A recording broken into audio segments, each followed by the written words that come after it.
Hello friends, welcome to my channel JMB Rudraksh Science Classes.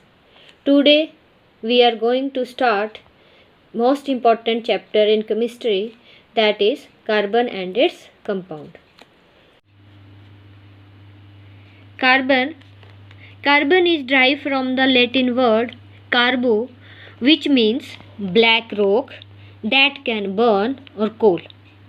जो carbon है वो Latin word जो we know that mostly the terms in science taken from the Greek and the Latin word. Carbo is taken from the Latin word that is carbo which means black rock that can burn or कोल.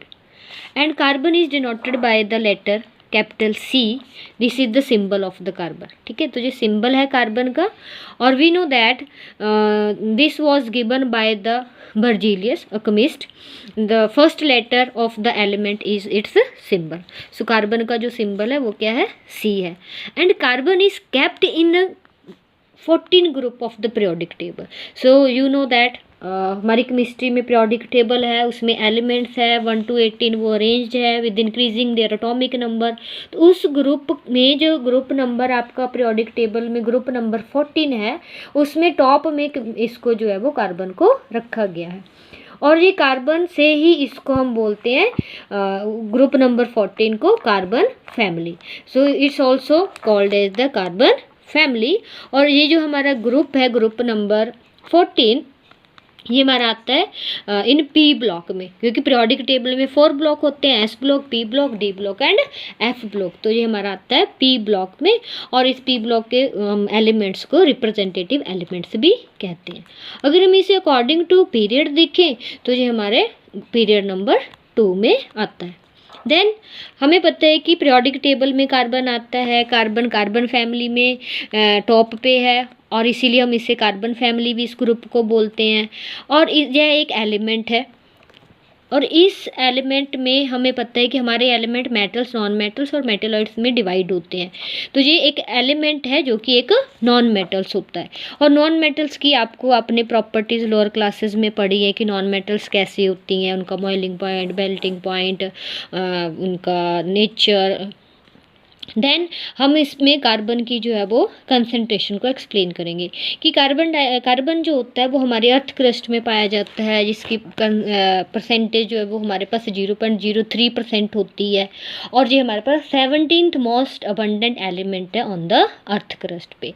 लेकिन ये using according to use जो element carbon है हमारे पास, that is a third most important element after the oxygen and hydrogen.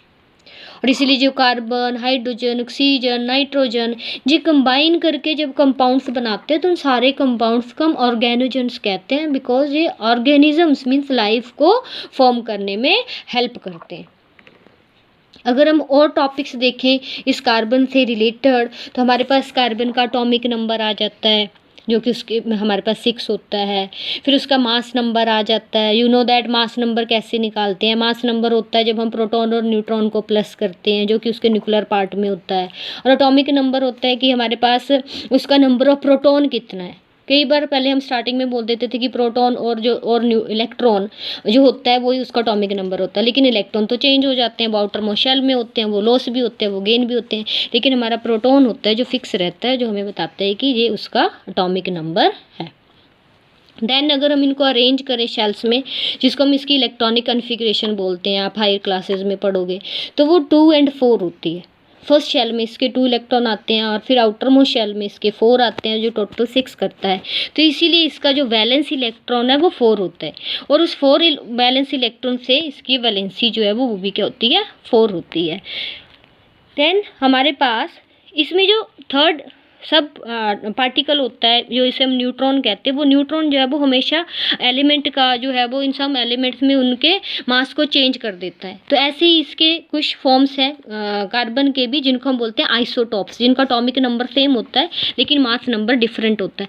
अब why the mass number is different? Because of the different number of neutrons. तो हमारे पास ये 3 isotopes हैं carbon के, C612, C613 एंड C614, जिनमें proton and electron तो same है लेकिन number of neutron different in the 6, 6, 7 and 8. और out of that isotope is C614 which is called as the radio isotopes, जिसका रेडियो आइसोटॉप होता है, जिससे हम कार्बन डेटिंग में, अभी अगर हम 10th क्लास की बात करें तो उसमें एवोल्यूशन चैप्टर आता है जिसमें बताया जाता है कि कौन सा आइसोटॉप है कार्बन का जिसको हम कार्बन डेटिंग में यूज़ करते हैं। कार्बन डेटिंग मीन्स फॉसिल्स की एज को फाइंड आउट करने में ये हेल्प करता है, तो वो हमारे पास आइसोटॉप होता है C614, जहाँ से क्वेश्चन बन जाता है आप लोगों का। देन हमारे पास जो इम्पोर्टेंट नेक्स्ट पार्ट आता है इसका, वो आता है हमारे पास कि जो कार्बन है उसकी अक्रेंस कैसे है, कार्बन की अक्रेंस कैसे, मीन्स कार्बन कैसे पाया जाता है हमारे अर्थ में, अर्थ क्रस्ट में, एटमॉस्फेयर में हमें कैसे पाया जाता है। तो जो कार्बन है वो हमारे पास जो है वो 2 फॉर्म्स में पाया जाता है, फ्री फॉर्म में भी और कंबाइंड फॉर्म में भी। फ्री फ्रॉम में मीन्स ऐसे फ्रीली नेचर में पाया जाता है, तो कार्बन किसी भी एलिमेंट का जब कोई फॉर्म फ्रीली पाया जाता है नेचर के अंदर तो उसे हम उसका एलोट्रॉप कहते हैं, और इस प्रॉपर्टी को हम एलोट्रॉपी कहते हैं कि property of element by which it can exist in the more than one forms in the nature. ऐसी कार्बन भी है जो फ्री फॉर्म में पाया जाता है नेचर में, और इसमें इसके 2 फॉर्म्स में एलोट्रॉप्स आते हैं, crystalline form and amorphous form. तो जो क्रिस्टलाइन फॉर्म होती है वो होती है जिसमें कि इसे एक रेगुलर शेप होती है, उस रेगुलर शेप की हम स्टडी करते हैं। You have learned in the lower classes, in 8th class, in 7th class, according to the board CBSE और ICSE। आपके पास डायमंड, ग्रेफाइट, फ्यूलरिन्स, ये आपके पास एलोट्रॉप्स हैं कार्बन के, जो आप क्रिस्टलाइन एक रेगुलर फॉर्म में स्टडी करते हो। और उसके बाद आपके पास एक इरेगुलर फॉर्म में अमॉर्फस, जिसको हम बोलते हैं अमॉर्फस इरेगुलर फॉर्म्स, जिसमें आपके पास कोल आता है, कोक आता है, लैंप ब्लैक जिसको हम कार्बन ब्लैक भी कहते हैं। तो ये ऐसी फॉर्म्स हैं कार्बन की जो फ्रीली पाई जाती हैं। तो these are the free forms of the carbon. Clear. Now next is the combined form of the carbon. तो कंबाइंड फॉर्म मीन्स कार्बन जब किसी और के साथ फॉर्म में कंबाइन करके पाया जाता है, नॉट फ्रीली। तो इसमें आपके पास आ जाता है it's further divided on the basis of their states, solids में, लिक्विड्स में, गैसेज में। Clear, you know that solids, liquid and gases में डिफ्रेंशिएशन। तो जो सॉलिड्स फॉर्म में पाया जाता है तो वो हमारे पास calcium carbonate, magnesium carbonate, zinc carbonate and coke. तो जो ये हमारे पास जो है वो कोक तो हमारे पास फ्री फॉर्म में आ जाता है। तो ये हमारे पास जो है वो कंपाउंड्स हैं जो हमारे पास सॉलिड फॉर्म्स में पाए जाते हैं। देन लिक्विड्स में पेट्रोलियम प्रोडक्ट, आपके petrol, diesel, kerosene, mobile oil, wax etcetera. Clear. And then gases form में आपके पास जो है वो carbon monoxide, carbon dioxide, Marsh gas जिसे मीथेन गैस भी कहते हैं, कोल गैस, नेचुरल गैसेस, और आपके पास इसमें जो है वो इस इवन लिक्विड्स में जहाँ कोल तार भी आ जाता है, जहाँ पे आप डिस्ट्रक्टिव डिस्टिलेशन करते हो कोल की तो कोक बनता है सॉलिड में, फिर आपके पास कोल तार बनती है, फिर आपके पास कोल गैस बनती है। ठीक है, तो इस तरह से इसकी जो है वो डिफरेंट फॉर्म्स जो है वो सॉलिड, लिक्विड और गैसेज तीनों स्टेट्स में पाया जाता है।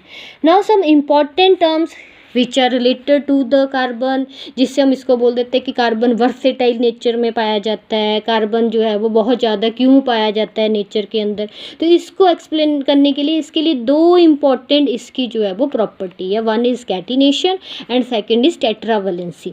क्लियर। तो कैटिनेशन मीन्स जब जो कार्बन है वो अपने ही कार्बन के साथ बॉन्ड बनाता है। तो कार्बन एलिमेंट्स के पास एबिलिटी है कि वो अपने ही आइटम्स के साथ बॉन्ड बना लेता है, और बॉन्ड्स के साथ बनाने के बाद वो लंबी चेन्स जो है वो बनाता है। तो catenation is the ability of the carbon atom to combine with their own atoms to forms the long chains. तो वो लॉन्ग चेन्स आपके पास जो है वो सीधी स्टेट्स भी हो सकती है, जैसे कि ऐसे सीधी स्टेट्स होगी, या फिर स्टेट्स होके ब्रांच भी हो सकती हैं जिनको हम ओपन बोल देंगे, ओपन चेन्स, या फिर वो क्लोज हो सकती है, एक साइक्लिक फॉर्म में हो सकती है, रिंग फॉर्म में हो सकती है। तो इस तरह से जो कैटिनेशन है ये एक मेन प्रॉपर्टी है कार्बन की, जिसके कारण वो वर्सेटाइल नेचर में पाया जाता है। सेकेंड है उसकी टेट्रावलेंसी, कि कार्बन, अब हम सोचें कि कार्बन के पास तो 4 वैलेंस इलेक्ट्रॉन है, तो ये 4 दे भी सकता है, ले भी सकता है, लेकिन नहीं, ऐसा नहीं होता, क्योंकि ये जो अगर लॉस एंड गेन करेगा तो इसके इनर साइड में प्रोटॉन जो है वो या तो कम हो जाते हैं या फिर ज़्यादा हो जाते हैं, इसलिए ये स्टेबल नहीं रह पाता। तो इसलिए इसकी वैलेंसी को हम बोलते हैं कि हाँ 4 ही इसकी वैलेंसी है, जो कि फिर इसके 4 वैलेंसी के साथ it has 4 valency, that's what is called as tetravalency, और ये कोवैलेंट बॉन्ड बना लेता है। तो ये कोवलेंट बॉन्ड बना लेता है अपने ही बॉन्ड एटम्स के साथ या दूसरे एटम्स के साथ जो नॉन कोवलेंट एलिमेंट्स होते हैं।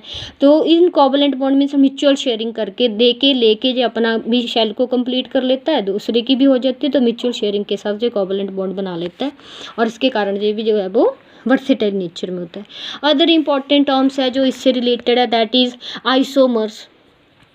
आइसोमर्स होता है कि कार्बन की मॉलिक्यूलर फार्मूला तो सेम होता है लेकिन इसके स्ट्रक्चर फार्मूलाज इनकी चेंज के कारण डिफरेंट हो जाते हैं। जैसे पेंटेन है, उसमें 3 आइसोमर्स होते हैं, एन पेंटेन, नियोपेंटेन, आइसोपेंटेन। या फिर ब्यूटेन है, ब्यूटेन में एन ब्यूटेन होता है, आइसोब्यूटेन होता है। तो इसके स्ट्रक्चरल फार्मूला तो डिफरेंट हो जाते हैं जिससे उसकी प्रॉपर्टीज़ चेंज हो जाती हैं। तो इसलिए इसके कारण भी ये जो है वो इनके पास कंपाउंड जो है वो वर्सेटाइल नेचर में हो जाते हैं। देन हाइड्रोकार्बन्स एक मोस्ट इंपॉर्टेंट टॉपिक है जिसे हम अलग से एक्सप्लेन करेंगे एक अलग से वीडियो के अंदर, कि हाइड्रोकार्बन्स कार्बन और हाइड्रोजन के कम्बिनेशन से बनते कंपाउंड जो होते हैं वो हाइड्रोकार्बन्स होते हैं। फर्दर डिवाइड्स हो जाते हैं, बहुत सारे हाइड्रोकार्बन हमारे पास हैं चेन्स में जिनको हम रूट वर्ड्स के साथ पढ़ते हैं, ठीक है। देन एक मोस्ट इंपॉर्टेंट टॉपिक इसका वो तो है ही है हमारे पास कि कार्बन के ऑर्गेनिक और इनऑर्गेनिक कंपाउंड्स होते हैं और उसमें से most of the organic compounds जो है वो मोस्टली हमारे कार्बन के बने होते हैं, कार्बन प्लस हाइड्रोजन के बने होते हैं। तो ऑर्गेनिक कंपाउंड्स क्या होते हैं, जो कार्बन और हाइड्रोजन के अलावा हमारे पास और नाइट्रोजन, ऑक्सीजन, सल्फर ऐसे कंपाउंड कंबाइन करके फॉर्मेशन होती है। तो ये भी एक इम्पॉर्टेंट हमारा टॉपिक होता है इसका फर्दर पार्ट इस चैप्टर का, कार्बन एंड इट्स कंपाउंड्स में, तो ऑर्गेनिक और इनऑर्गेनिक कंपाउंड, जिसे हम नेक्स्ट अपनी वीडियो में जो है वो एक्सप्लेन करेंगे। Hope you like my video. Please like, share and subscribe. Thank you.